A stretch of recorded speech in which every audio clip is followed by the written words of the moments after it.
SafetyDriven has moved to an online format for the Notice of Audit. This short video will show you how to use the new process.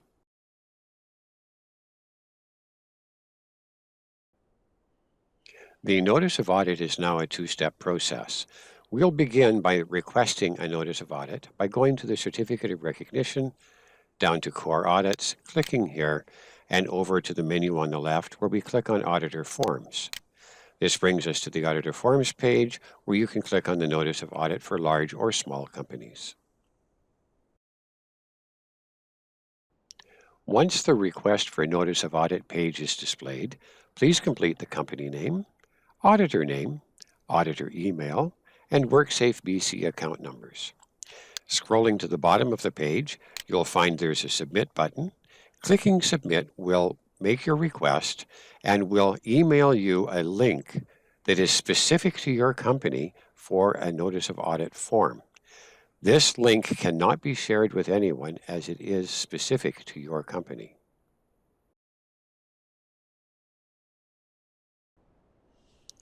After clicking on the link in your email, you'll be taken to this page, Your Notice of Audit, and please note this form is specific to your company. Also note that it's possible to partially complete this form, save, and return later. We will cover that process at the bottom of this page. The Notice of Audit form begins by asking for information on the company being audited.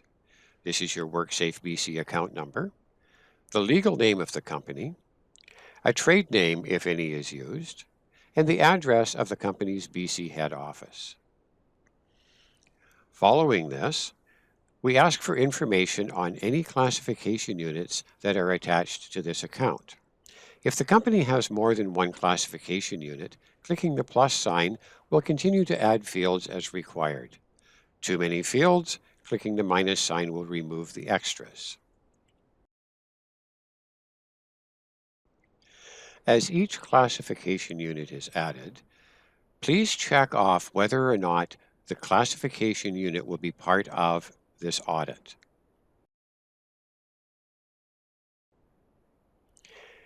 If you are combining multiple WorkSafe BC accounts in this audit, in other words, a joint audit that has been authorized by WorkSafe BC, clicking Yes opens additional fields to allow the extra accounts to be added.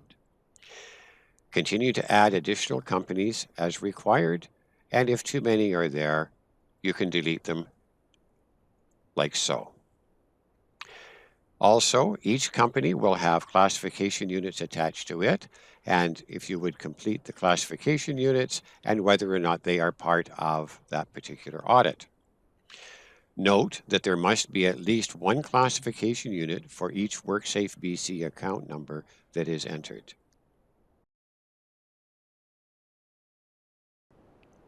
Next is the company contact information. This person may be the internal auditor or may be someone else within the company, but must be a person who could be contacted if there is an issue with the audit.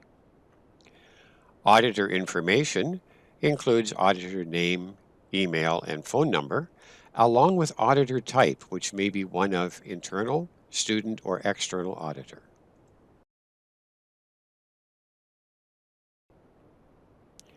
Audit type will be one of certification, recertification, maintenance 1, maintenance 2, WorkSafe initiated verification audit, or a student evaluation gap analysis of some sort. Audit scope is always OHS. Your audit timelines are anticipated and are your start date of on-site activities, the end date of on-site activities, and your expected report submission date.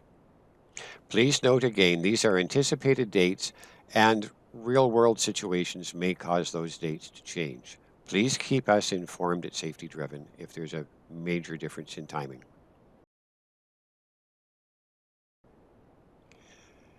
Company size.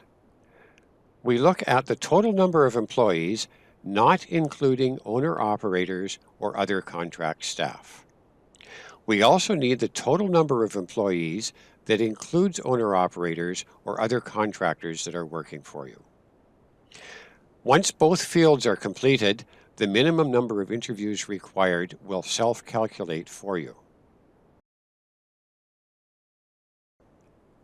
Next, let's look at Audit Scope. Audit Scope refers to the number of locations a company has within BC and which of those will be audited in any given year. Begin by adding the head office location and select when it was last audited. Being head office, it should have been audited last year, but you have the selection of new site last year, audited 2 years ago, or 3 or more years.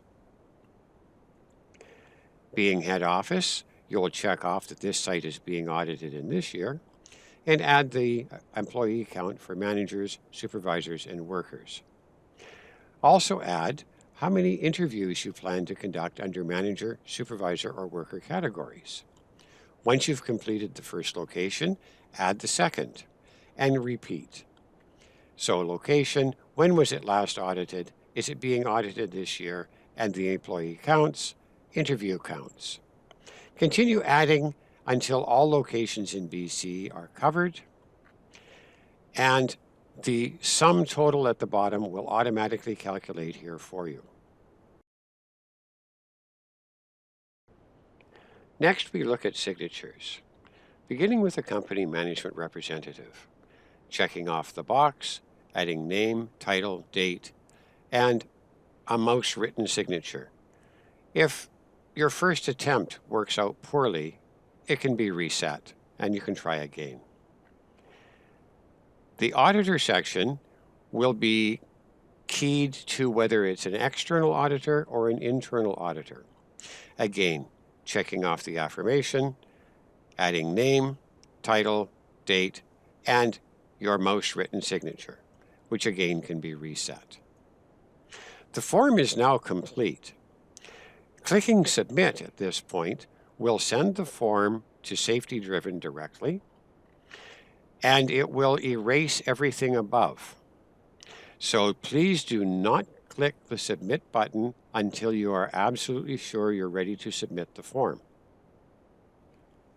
Clicking Save and Return Later causes the form to be saved without loss of any data. It emails a link to that secure form, and that link can then be used to return and complete the form. This is often useful when you have the auditor and the management representative in different locations and you need to have the form signed. The Save and Return will allow one person to complete the form up to a certain point. Click Save and Return, share the link with the other party who then signs the form and can submit, or hit Save and Return later and the original party can submit. To recap, hitting Submit erases everything on the form as it is all sent on to SafetyDriven. Hitting Save and Return later forwards a web link to you via email that will allow you to return to this form and complete it at a later time.